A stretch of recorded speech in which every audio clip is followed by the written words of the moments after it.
tuning in to Brathouse Sports. I am your host, Emily Cheddar Dog DeLeon. The Dog Pound was frustrated, and chances are Deshaun Watson's teammates were too. Deshaun Watson was ruled questionable for Week 4's game against the Ravens, whom adamantly said to the media he would play. He didn't, and head coach Kevin Stefanski was frustrated with the situation. This ruffled some feathers, as players after the game shown they were aggravated, according to Jason Lloyd of 92.3 The Fan. What makes things concerning is that he did not practice with the team on Monday, as he was not reported on the field. Journalists Mary Kay Cabot and Chris Easterling have reported, though, that Watson was working out indoors and that he was rehabilitating. 8 days ago, GM Andrew Berry told reporters that he is optimistic that Watson's injury won't linger in the long term. He also defended trading Joshua Dobbs to the Cardinals, calling it the right move for the organization. Berry also rationalized that it became obvious to all of us that he couldn't throw or drive the ball well enough to perform in the game. In regards to Joshua Dobbs, Berry had a high opinion of Josh, and that in-transaction has elements in it. We thought it was the best decision. We're really excited to work with Dorian and see him progress and develop. But we thought it was the right move for the organization, both short and long term. It shouldn't surprise Browns fans that despite how Nick Chubb played in the first 2 games of the season, that the offensive line isn't looking as good as it was in the past. According to Malachi Gardner of Cleveland.com, the Browns running backs have been getting hit at the line of scrimmage on 48.5% of their attempts. 80% of the time, designed running lanes had to be changed. These stats are setting the offense back, and coaches aren't helping.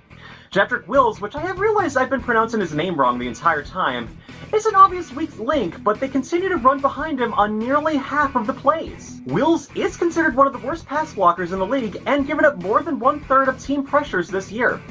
Things need to change to make the line elite again. The big fear on Browns fans' minds this bye week has been Deshaun Watson being out for multiple weeks and impacting the season, but another injury may be hurting the Browns. Lineman Joel Bitonio missed practice on Monday, and Coach Stefanski has been vague about the details. Mary Kay Cabot reported that Bitonio left the facilities last week on crutches with an unspecified injury. Teams don't have to disclose injuries until Wednesday for Sunday games, and unfortunately, I'm recording on Wednesday, so I can't say I know what's up. But Michael Dunn and James Hudson are available to step up into the role if needed. Centers Nick Harris and Luke Whippler can also step in if Bitonio is unable to play. Baker Mayfield appeared 6 days ago on the Pat McAfee Show. While on there, McAfee acknowledged that he thought that when Baker won the Browns postseason game against the Steelers, he thought he was going to be on Cleveland forever. Keep in mind that Pat McAfee is from the Pittsburgh area and knows this rivalry very well. 2 years later, Mayfield is traded to the Panthers to make room for Deshaun Watson, and McAfee acknowledged he was confused by this. Baker Mayfield also said he was confused by this move, and then brought up that he was excited to get surgery, get healthy, and get back to my 2020 form, but that wasn't in their plan. Baker is now with the Tampa Bay Buccaneers and is leading the NFC South 3-1. Now for the good news. Grant Delpit seems to be the perfect fit for Jim Schwartz's defensive scheme. Pro Football Focus agrees with this, as he's been ranked 4th highest graded safety of 2023. He's rated 85.1 overall and 87.9 in coverage. Delpit has shown great improvement as a tackler since being drafted 2nd round by the Browns in 2020. He has 10 stop tackles through 4 games. In coverage, he's averaging only 29 yards allowed after reception total this season so far.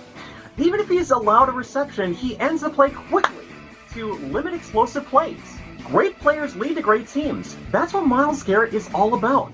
Though only 4 Browns games have been played so far, Garrett has been the star of the defensive unit. Bill Barnwell of ESPN Quarter Season Rewards ranked Myles Garrett at 3rd place for his Defensive Player of the Year ranking. Barnwell notes, Garrett leads the league in sacks created both for himself and for other Browns. He has created 6, which nobody else has matched.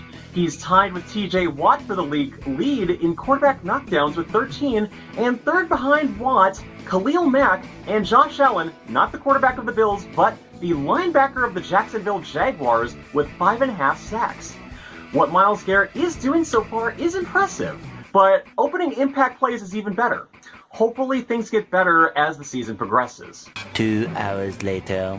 David Njoku made a face reveal last night that I literally had to hastily film for the sake of keeping you informed. The Browns have dealt with a whirlwind pyramid of injuries on Njoku's was noteworthy because of the burns he received from his firepit prior to playing in the Week 4 game against the Baltimore Ravens 2 weeks ago. Njoku took to Instagram last night revealing the extent of his injuries, which I personally haven't dealt with since being burnt with the back of a fry basket while working at McDonald's back in the late 2010s. David Njoku is a tough motherfucker, and there's little doubt he looks forward to play again, despite being absent at practice this week.